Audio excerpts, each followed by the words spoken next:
2026 அவர் CM ஆகிறதுக்கு பெரும்பாலும் வாய்ப்பு இல்லை.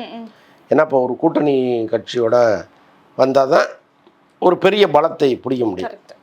அப்போ நீங்கள் எதிர்கட்சியாக வருவதற்கு வாய்ப்பு இருக்குது, அல்லது ஆளுங்கட்சியாக வந்தால் கூட முதல்வராக இவர் இருக்க மாட்டார், இன்னொருத்தர் இருப்பாருங்கிற சூழல் தான் இப்போதைக்கு இருக்குது. இன்னொன்று விஜய் மீட்டிங்களுக்கு பேச ஆரம்பித்து அவர் என்ன கருத்துக்களை முன்வைக்கிறாருங்கிறத பொறுத்து தான் இந்த கூட்டம் அதிகமாகுமா குறையுமான்னு நமக்கு தெரியும்.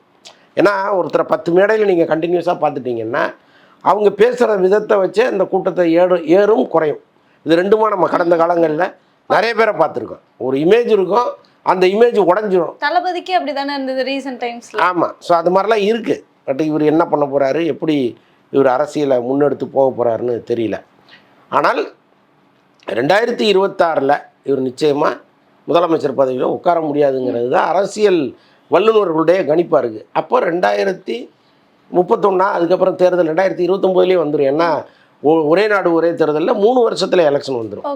அப்போ 2029 மீண்டும் தேர்தல் வரும்போது ஒருவேளை அவர் ஜெயிச்சு வர்றதுக்கு வாய்ப்பு இருக்குது. அதுக்குள்ளே அந்த கட்சியை பலப்படுத்தி இன்னும் பல ஊர்களுக்கு போய் இன்னும் உறுப்பினர்கள் நிறைய பேர் சேர்த்தாருன்னு வைங்க, அதற்கு வாய்ப்புகள் இருக்குது. தெரியல, அரசியலை பொறுத்தளவுக்கு நம்ம எதையுமே கணிக்க முடியாது.